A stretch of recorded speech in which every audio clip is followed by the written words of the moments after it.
आणखी एक महत्त्वाची बातमी आहे। आज मंत्रिमंडळाची बैठक होणार आहे। दुपारी 12 वाजता मंत्रालयात या मंत्रिमंडळाच्या बैठकीचं आयोजन करण्यात आलंय। राज्यातील 29 महानगरपालिकांच्या निकालानंतर ही पहिलीच बैठक होणार आहे। बैठकीला अजित पवारांची अनुपस्थिती असेल अशी माहिती समोर येते आहे। अधिक माहिती या संदर्भात घेणार आहोत आमचे प्रतिनिधी शुभम उमाळे यांच्याकडून। शुभम, महापालिका निवडणुकींच्या नंतर ही पहिली मंत्रिमंडळाची बैठक होणार आहे, मात्र अजित पवार का अनुपस्थित असतील या संदर्भातली काही माहिती मिळू शकली आहे का? प्रणिता, खरं बघायला गेलं तर नुकत्याच झालेल्या महानगरपालिकेच्या निवडणुकीनंतर पहिल्यांदाच मंत्रिमंडळ बैठक आज दुपारी 12 वाजता मंत्रालयात बोलवण्यात आली आहे। या बैठकीसाठी मुख्यमंत्री देवेंद्र फडणवीस आणि उपमुख्यमंत्री एकनाथ शिंदे हे उपस्थित असणार आहेत।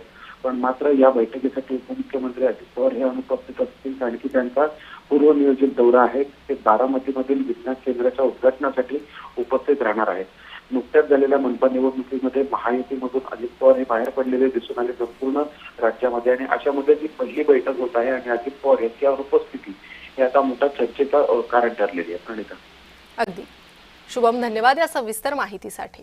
तर पहिली मंत्रिमंडळाची ही बैठक मनपा निवडणुकीनंतर यात अजित पवार नियोजित कार्यक्रमामुळे अनुपस्थित राहणार असल्याची माहिती आहे।